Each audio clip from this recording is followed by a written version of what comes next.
महिला और बाल विकास विभाग ने डिस्ट्रिक्ट कलेक्टर को एक पिटीशन दी है, जिसमें कहा गया है कि बीदर शहर के कुंबरवाड़ा गांव के आंगनबाड़ी वर्कर श्रीमती शोभा रानी पर नीला झंडा हटाने का आरोप सच से कोसों दूर है। पिटीशन में कहा गया है कि म्युनिसिपल कमिश्नर, स्टाफ और पुलिस ने 18 मई 2026 को कुंबरवाड़ा गांव में पानी के टैंकर के पास से नीला झंडा हटा दिया था। बाद में 19 मई 2026 को हवा और बारिश के कारण झंडा श्रीमती शोभा रानी के घर के कंपाउंड के बाहर गिर गया।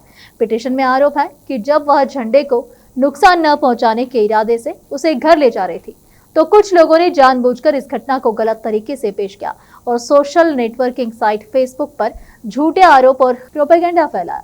इस घटना के कारण श्रीमती शोभा रानी मानसिक तनाव से गुजर रही है और कुछ लोग उन्हें आंगनबाड़ी वर्कर के पद से हटाने की कोशिश कर रहे हैं।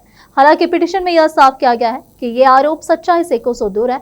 डिस्ट्रिक्ट कलेक्टर से मामले की पूरी जांच करने और आंगनबाड़ी वर्कर श्रीमती शोभा रानी को इंसाफ दिलाने की रिक्वेस्ट की गई है। इस अवसर पर Karnataka state anganwadi workers and helpers freedom association के डिस्ट्रिक्ट प्रेसिडेंट लक्ष्मी दंडी ने भी घटना के बारे में विस्तार से बात की है। सेक्रेटरी श्रीमती सुलोचना पुजारी और दूसरे लोग भी इस अवसर पर उपस्थित रहे। केपी न्यूज के लिए कैमरामैन पपुराज का कवरेज।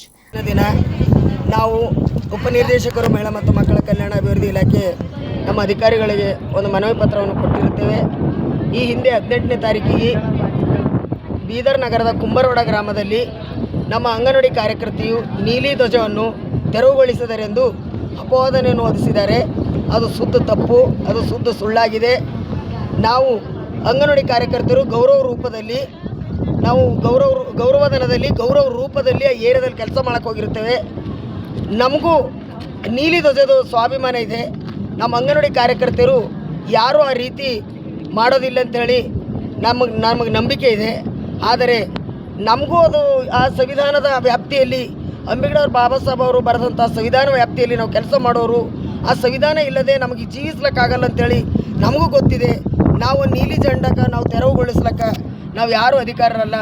ಅದು ನಗರಸಭೆದ ಪೌರಾಯುಕ್ತರು ಹಾಗೂ ಪೊಲೀಸರು ಬಂದು ತೆರವುಗೊಳಿಸಿದಾಗ ಅಲ್ಲಿ ಎಲ್ಲೋ ಒಂದು ಸಣ್ಣದು ಜೆಂಡ ಬಿದ್ದಾಗ ಮಳೆ ಬರ್ತಾ ಇತ್ತು, ಗಾಳಿಯಿಂದ ಇದು ಹಾನಿ ಆಗ್ತದೊಂದು ನಾವು ನೀಲಿ ಜೆಂಡದ ಮೇಲೆ ಇದ್ದಂಥ ಒಂದು ಸ್ವಾಭಿಮಾನದಿಂದ ನಮ್ಮ ಅಂಗನವಾಡಿ ಕಾರ್ಯಕರ್ತರು ತೆಗೆದುಕೊಂಡು ತೊಯ್ಬೇಡದೊಂದು ಮನೆಗೆ ತರುವಂಥ ಸಮಯದಲ್ಲಿ ಕಿಡಿಗೇಡಿಗಳು ಅವರು ಎದುರು ಉಳ್ಕೊಂಡು ಆ ಓಣಿಯಲ್ಲಿದ್ದಂಥ ಅವರಿಗೂ ಇವರಿಗೂ ಮೊದಲಾಗೆ ಒಂದು ವಾದ ವಿವಾದ ಆಗಿತ್ತು। ಅದನ್ನು ಉದ್ದೇಶಪೂರ್ವಕವಾಗಿ ಇಟ್ಕೊಂಡು ನಮ್ಮ ಅಂಗನವಾಡಿ ಕಾರ್ಯಕರ್ತೆಗೆ ಹರಾಸ್ಮೆಂಟ್ ಮಾಡಬೇಕೆಂದು ಅದು ವಿಡಿಯೋ ಮಾಡಿ ಎಲ್ಲ ಕಡೆ ಫೇಸ್ಬುಕ್ಕಿನಲ್ಲಿ ಆಮೇಲೆ ಇನ್ಸ್ಟಾಗ್ರಾಮ್ಗಳಲ್ಲಿ ಹಾಕ್ತಲಿದ್ದಾರೆ। ಅದನ್ನು ಖಂಡಿತವಾಗಿ ನಿಲ್ಲಿಸಬೇಕು। ನಾವು ಅಧಿಕಾರಿಗಳಿಗೆ ಲೆಟರ್ ಕೊಟ್ಟಿದ್ದೆವು। ಯಾರು ತಪ್ಪಿಸ್ತರಿರ್ತಾರೋ ಕುಲಂಕುಷವಾಗಿ ಪರಿಶೀಲನೆ ಮಾಡಿ ತಪ್ಪಿಸ್ತರಿಗೆ ಆದಂಥ ಕಠಿಣವಾದಂಥ ಶಿಕ್ಷೆ ಕೊಡಬೇಕು। ಅದಕ್ಕೆ ನಾವು ಬೆಂಬಲಿಸ್ತೇವೆ। ಆದರೆ ನಮ್ಮ ಅಂಗನವಾಡಿ ಕಾರ್ಯಕರ್ತರಿಗೆ ವಿನಾಕಾರಣ ಅವರು ಟಾರ್ಚರ್ ಮಾಡಿ ಆಮೇಲೆ ಆಕೆಗೆ ಮಾನಸಿಕ ಟಾರ್ಚರ್ ಕೊಡ್ತಾ ಇದ್ದಾರೆ। ಅದನ್ನು ನಿಲ್ಲಿಸಬೇಕು। ಅಂಗನವಾಡಿ ಕಾರ್ಯಕರ್ತೆ ಮೇಲಿನ ಅಪವಾದವನ್ನು ತೆಗಿಬೇಕು।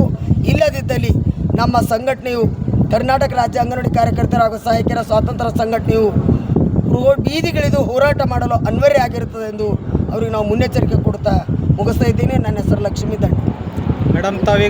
देश विदेश और स्थानीय समाचारों के लिए चैनल को लाइक, शेयर और सब्सक्राइब करना ना भूलें।